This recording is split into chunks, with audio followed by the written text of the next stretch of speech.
Hello everyone and welcome to mechanical classes by Swati. दोस्तों, आज की इस वीडियो में मैं आपके साथ डिस्कस करने वाली हूं कुछ आईसी इंजन क्वेश्चंस जो कि ऑलरेडी पूछे गए हैं एसएससी जेई में।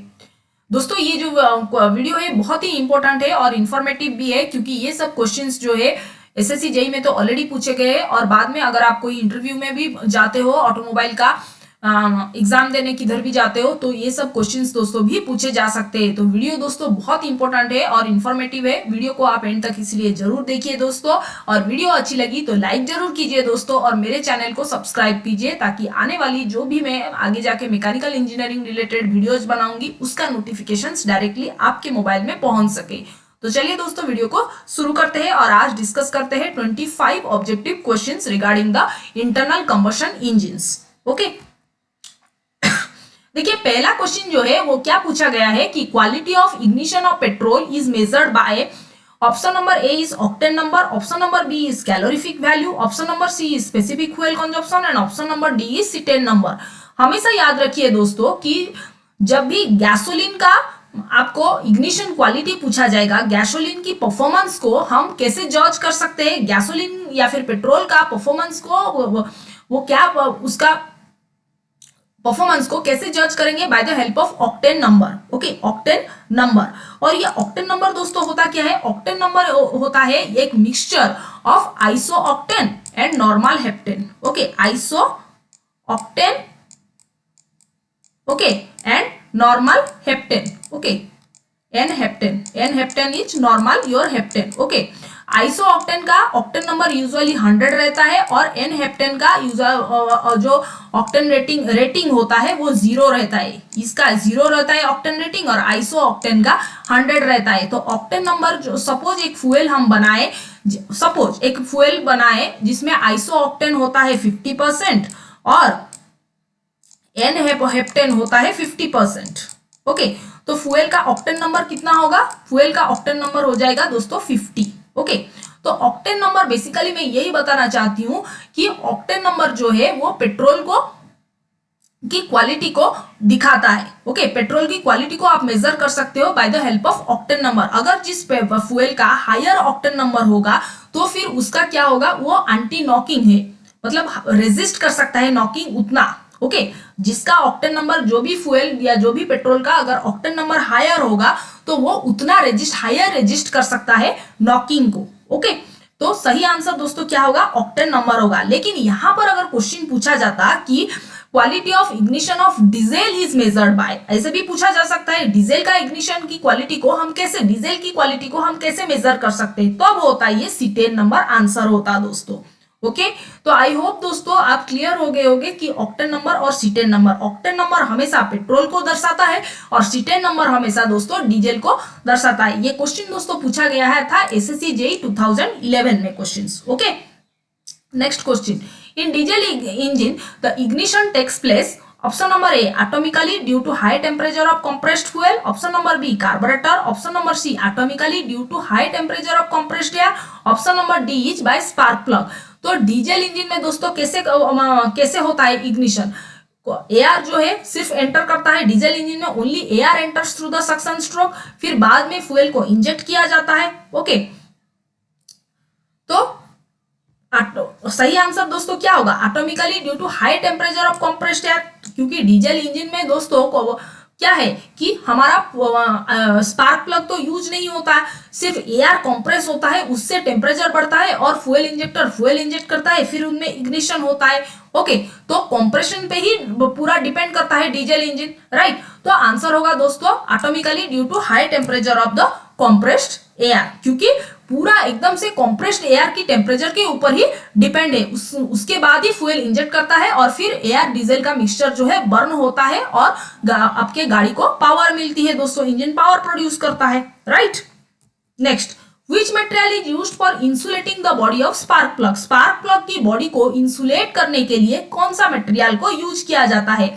Okay, option number A is alumina, option number B is dolomite, option number C is glass, option number D is silica. Okay, ये क्वेश्चन दोस्तों 2012 में पूछा गया था एसएससी जेई में। कौन सा ऐसा मटेरियल है जो इंसुलेशन के लिए यूज किया जाता है स्पार्क प्लग को? ये दोस्तों ये आपको याद रखना पड़ेगा। ऑप्शन नंबर ए है क्या? A alumina is the right answer. Alumina use किया जाता है दोस्तों स्पार्क प्लग में टू इंसुलेट करने के लिए।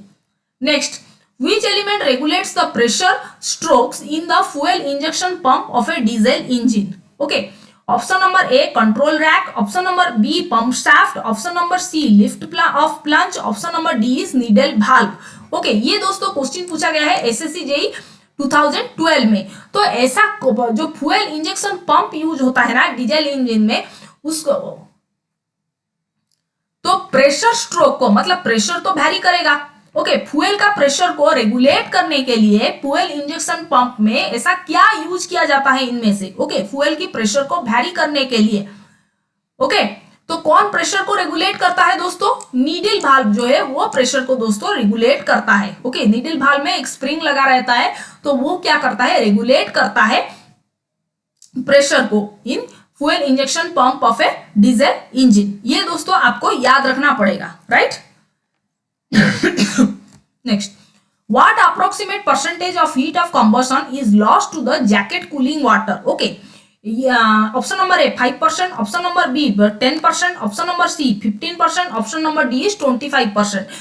जब हम cooling water jacket cooling water को यूज करते हैं तो अभी ये जो सपोज ये मान के चलिए ये आपका कंबशन चेंबर है, तो यहाँ पर तो बहुत ही जब एयर फ्यूल मिक्सचर की बर्निंग होगी तो यहाँ पर बहुत हीट जनरेट होगी।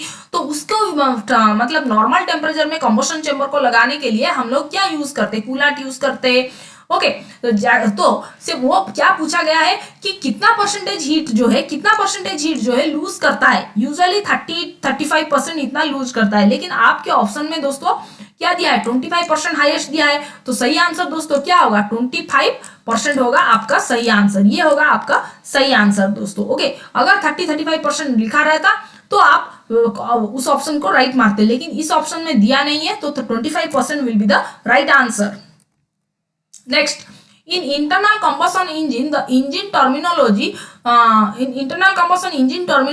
the MPFI stands for। MPFI का मतलब दोस्तों क्या है?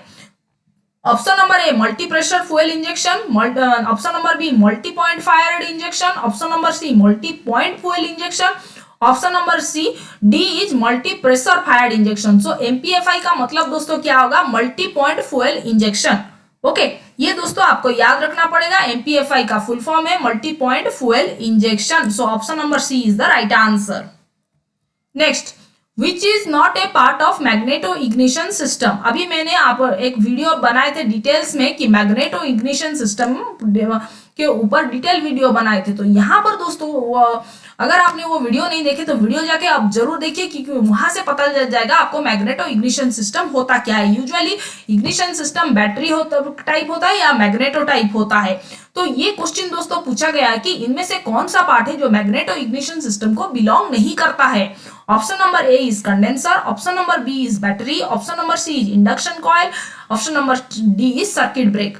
मैग्नेटो इग्निशन सिस्टम में दोस्तों कंडेंसर प्रेजेंट रहता है, ignition coil present, induction coil present रहता है, सर्किट ब्रेकर प्रेजेंट रहता है, लेकिन कौन प्रेजेंट नहीं रहता है? बैटरी प्रेजेंट नहीं रहता है।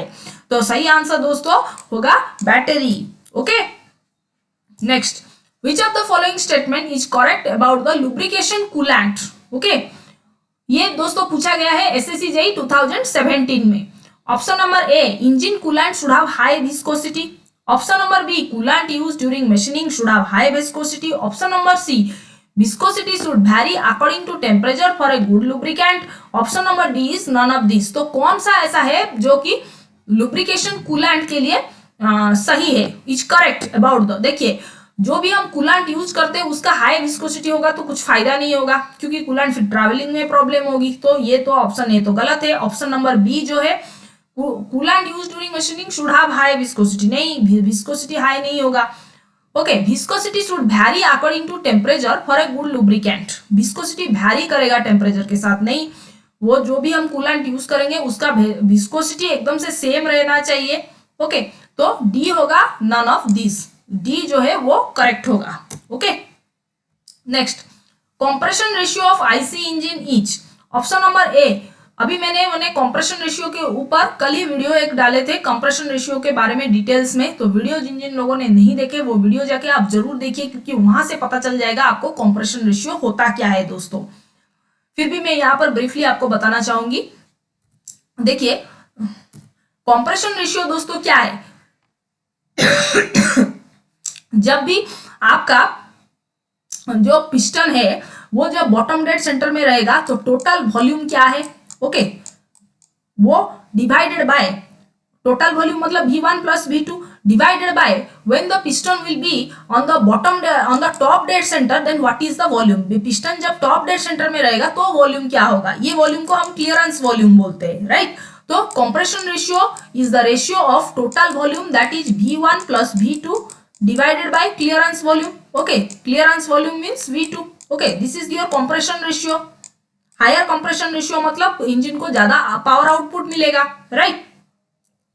तो क्या होगा दोस्तों, इसका सही आंसर होगा ratio of volume of air in cylinder before compression stroke. Before compression stroke मतलब V1 plus V2 and after compression stroke after compression stroke मतलब V2, ओके। सो सही आंसर दोस्तों ऑप्शन नंबर ए होगा, राइट।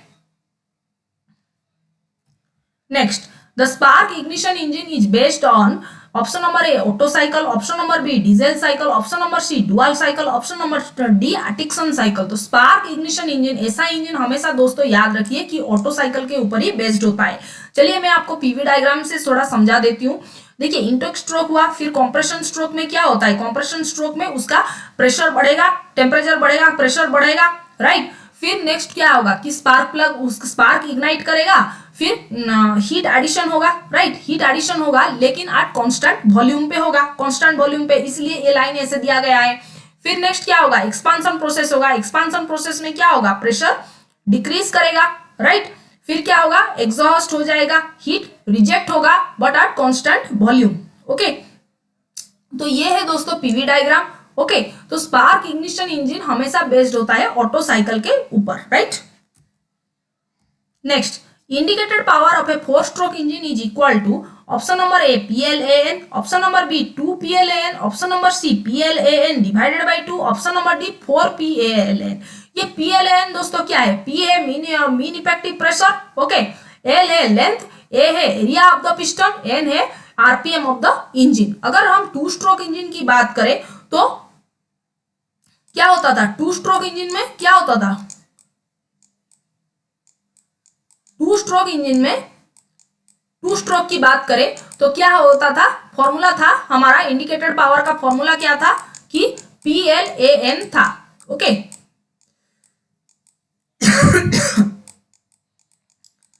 PLAN था हम लोग, right. ये revolution पर मिनट, एन जो है रिवॉल्यूशन पर मिनट था डिवाइडेड बाय, इसलिए हम 60 कर लेते थे, राइट।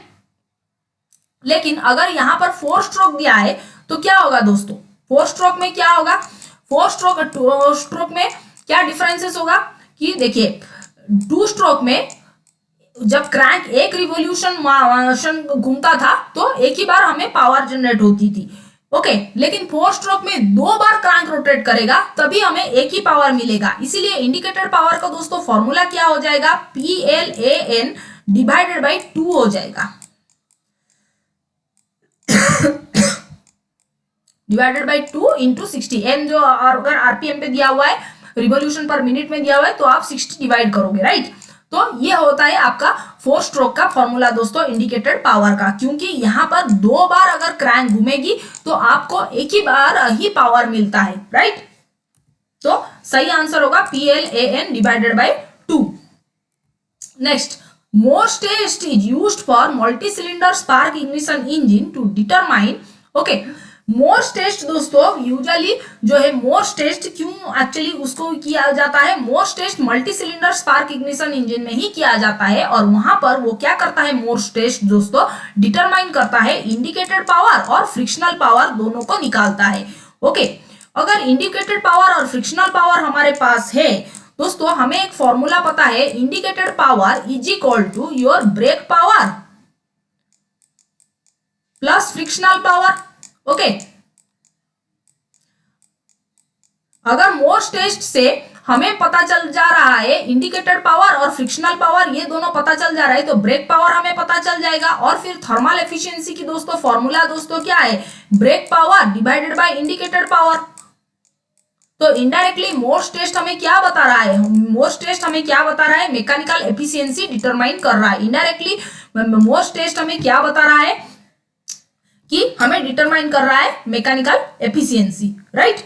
तो सही आंसर दोस्तों ऑप्शन नंबर बी होगा, that is mechanical efficiency, right. ये दोस्तों बहुत ही इंपॉर्टेंट क्वेश्चन है, मोस्ट टेस्ट के बारे में बार बार एसएससी जेईई में दोस्तों क्वेश्चन पूछे जाते हैं, तो आपको ये फंडा जो है वो पूरा से पूरा क्लियर करना पड़ेगा। Okay, next number 13, the process of removing the burnt gases from the combustion chamber of the engine cylinder using the fresh charge is known as।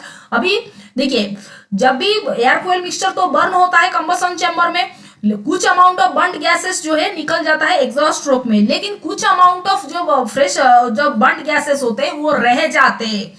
अगर उसको निकालेगा नहीं, अगर उसको निकालेंगे नहीं वो बर्न्ड गैसेस को, तो क्या होगा कि इंजन की एफिशिएंसी डिक्रीज हो जाएगी। अगर हम उसी बर्न्ड गैस को रिमूव करेंगे by using the fresh charge, then what is the process, process क्या है, option number A knocking, option number B supercharging, option number C detonation, option number D scavenging. तो कौन सा प्रोसेस है दोस्तों जिसमें फ्रेश चार्ज को यूज करते हैं हम to remove all the burned gases from the combustion chamber. सही आंसर दोस्तों होगा scavenging. Okay, this process is known as what, scavenging. तो ये दोस्तों क्वेश्चन पूछा गया था एसएससी जेईई 2011 में।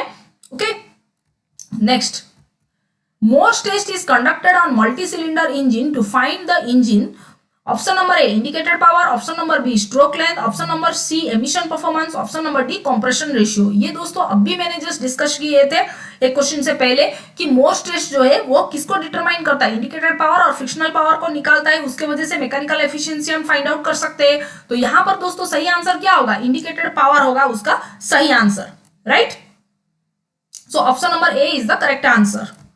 नेक्स्ट, ऑप्शन नंबर 15, मोस्ट test is conducted on, option number A vertical engine, option number B horizontal engine, option number C single cylinder engine, option number D is multi cylinder engine. तो मोस्ट test दोस्तों किसमें conduct होता है, हमेशा मोस्ट test हमेशा मल्टी सिलेंडर इंजन में ही कंडक्ट किया जाता है। तो option number D is the correct answer. Option number 16, the process of supplying the intake air to the engine cylinder at a density more than the density of the surrounding atmosphere। तो एक ऐसा process जिसमें हम intake air engine cylinder में भर रहे हैं लेकिन एक higher density than the surrounding atmosphere से, तो उस प्रोसेस को दोस्तों क्या बोला जाता है, option number A scavenging, option number B detonation, option number C supercharging, option number D polymerisation. तो सुपरचार्जिंग दोस्तों एक ऐसा प्रोसेस है जिसमें हम एयर को कंप्रेस करते हैं to higher pressure, higher temperature और एक higher density than the surrounding atmosphere, वो करके हम इंजन सिलेंडर के अंदर भेजते हैं। तो प्रोसेस, तो सुपरचार्जिंग, वो प्रोसेस का नाम क्या है दोस्तों, सुपरचार्जिंग, राइट। ये पूछा गया था एसएससी जेईई 2014 में दोस्तों। Next, the silencer of an IC engine, option number A reduces noise, option number B decreases brake specific fuel consumption, option number C increases brake specific fuel consumption, option number D has no effect on efficiency. तो silencer दोस्तों क्या करता है, IC engine में silencer क्यों लगा रहता है, नॉइज को रिड्यूस करने के लिए दोस्तों। Okay, next, for A 4 cylinder engine, यहां पर 4 मैंने नील के, for a 4 cylinder engine the firing order for evenness of torque is, क्या है, मतलब 4 सिलेंडर इंजन तो यूज किया जाता है अगर कोई गाड़ी में, अगर वहां पर दोस्तों सपोज ये है आपका 4 सिलेंडर इंजन 1 2 3 4, अगर मैं इसी सीक्वेंस में फायरिंग ऑर्डर हुआ तो क्या होगा कि ये दोनों तो ज्यादा पावर मिल जाएगा और ये दोनों पीछे रह जाएंगे, तो उसके वजह से टॉर्क की एफिशिएंसी की इवननेस जो है वो उसके प्रॉब्लम होगी। इसलिए फायरिंग ऑर्डर दोस्तों कैसे होता है कि 1 3 4 फिर 2 होता है फायरिंग ऑर्डर। ओके, अगर ये दोनों पहले फायर कर लिए फिर 1 2 3 4 ऐसे फायरिंग हुआ तो फिर टॉर्क की प्रॉब्लम होगी, टॉर्क इवननेस की टॉर्क हमें नहीं मिलेगी। ओके, यूनिफॉर्म टॉर्क हमें नहीं मिलेगी, इसके वजह से पहले 1 होता है फायरिंग ऑर्डर, फिर 3 फिर 4 फिर 2। ओके, तो ये सीक्वेंस दोस्तों आपको याद रखनी पड़ेगी। Okay, so option number D is the right answer. Next, for a 2 stroke engines are used more frequently, for a 2 wheeler engine, for a two stroke engine are used more frequently in two wheeler engine, two wheeler, okay ये थोड़ा मैंने गलत दी, two wheeler for a two stroke engine are used more frequent, मतलब two stroke engine जो है वो two wheeler में ज्यादा क्यों यूज किया जाता है। टू स्ट्रोक इंजन मैंने आपको बताए थे टू स्ट्रोक इंजन सिखाने के टाइम कि टू स्ट्रोक इंजन जो है वो हमेशा टू व्हीलर में यूज क्यों किया जाता है। Option number A exhaust is less, option number B high thermal efficiency, option number C high power to weight ratio, option number D less friction. पहले देखिए टू स्ट्रोक जो इंजन है वहां पर क्रैंक जब एक ही बार घूमता है तो हमें पावर मिल जाती है, ओके। लेकिन अगर हम फोर स्ट्रोक की बात करें तो दो बार क्रैंक घूमेगा तो फिर हमें एक ही बार पावर मिलती है, ओके। तो यहाँ पर हमें ज्यादा पावर मिलती है, high power to weight ratio मिलती है, उसके वजह से टू स्ट्रोक इंजन जो है यूज किया जाता है टू व्हीलर में। Next, the output of diesel engine can be increased by, it can be increased without increasing the engine revolution and size by option number A feeding more fuel, option number B increasing flywheel size, option number C heating incoming air, option number D supercharging। तो हम diesel engine की output power output को कैसे बढ़ाएंगे, engine का revolution change नहीं करेंगे, engine का साइज चेंज नहीं करेंगे, लेकिन हम क्या करेंगे, फिर भी हम पावर आउटपुट को डीजल इंजन का कैसे बढ़ाएंगे। पावर आउटपुट को हमें डीजल इंजन का पावर आउटपुट बढ़ाना है, लेकिन विदाउट इंजन का रेवोल्यूशन चेंज नहीं करेंगे, इंजन का साइज नहीं चेंज करेंगे, लेकिन हमें पावर आउटपुट कैसे ज्यादा मिलेगी, कैसे ज्यादा मिलेगी दोस्तों, सुपर चार्जिंग करके। सुपर चार्जिंग मतलब सुपर चार्जर यूज करेंगे जो कि एक एयर कंप्रेसर है, वो एयर की प्रेशर को टेम्परेचर को बढ़ा के इंजन के अंदर भेजेगा, जिसके वजह से पावर आउटपुट जो है वो बढ़ जाएगी। Next, installation of supercharger on a 4-cylinder diesel engine can result in the following percentage of increase in power। अगर हम सुपरचार्जर एक 4 साइकिल डीजल इंजन में 4 स्ट्रोक डीजल इंजन में अगर रख देंगे तो पावर कैसे, मतलब कितना पावर बढ़ेगा। Option number A up to 25%, option up to 35%, up to 50%, none of this. तो कितना पावर बढ़ेगा दोस्तों अगर सुपरचार्जर यूज करेंगे 4 स्ट्रोक डीजल इंजन में, 50% पावर आपका बढ़ जाएगा, right. Next, which of the following is a false statement. False statement मतलब गलत है। अगर हम एक्सेस क्वांटिटी ऑफ सल्फर को डीजल फ्यूल में यूज करेंगे तो उसमें से क्या होगा, क्या होगा, मेनली हमें पिकअप करना है कि कौन सा गलत स्टेटमेंट है। देखिए अगर हम सल्फर को यूज करेंगे डीजल में तो क्या होगा, वो ऑक्सीजन और हाइड्रोजन के साथ रिएक्ट करके सल्फ्यूरिक एसिड फॉर्म होगा, और यही सल्फ्यूरिक एसिड क्या करेगा कि पहला देखिए ऑप्शन है piston ring and cylinder wear, तो पिस्टन रिंग को खराब करेगा, सिलेंडर को भी खराब कर देगा, हार्ड कोटिंग फॉर्म कर सकता है पिस्टन स्कर्ट्स में, तो ये दोनों तो करेक्ट है। Oil sludge in the engine crack case, वो भी प्रॉब्लम हो सकता है, लेकिन सल्फर ऐड करेंगे तो डेटोनेशन का प्रॉब्लम नहीं होगा। तो यहां पर जो उसको आंसर होगा क्या, डेटोनेशन, राइट, क्योंकि हमें पिक आउट करना था फॉल्स स्टेटमेंट, राइट, गलत स्टेटमेंट, तो डेटोनेशन होगा answer, right. Next, what happens when supercharging is done in spark ignition engine. अगर हम सुपरचार्जिंग कर देंगे एसआई इंजन में तो क्या होगा, देखिए सुपरचार्जिंग करेंगे स्पार्क इग्निशन इंजन में, सुपरचार्जिंग का मेन काम क्या है दोस्तों, वो हायर मतलब टेम्परेचर हायर प्रेशर के साथ इंजन सिलेंडर में भेजेगा एयर को। अगर हम हायर टेम्परेचर एयर को भेजेंगे, high pressure high temperature air को भेजेंगे तो क्या होगा, नॉकिंग की टेंडेंसी दोस्तों बढ़ जाएगी, ओके। तो अगर हम ऐसा इंजन में सुपरचार्जर यूज करते हैं तो वो क्या करेगा, नॉकिंग की टेंडेंसी को बढ़ा देगा। तो सही आंसर दोस्तों क्या होगा, इंक्रीजेस द नॉकिंग, राइट।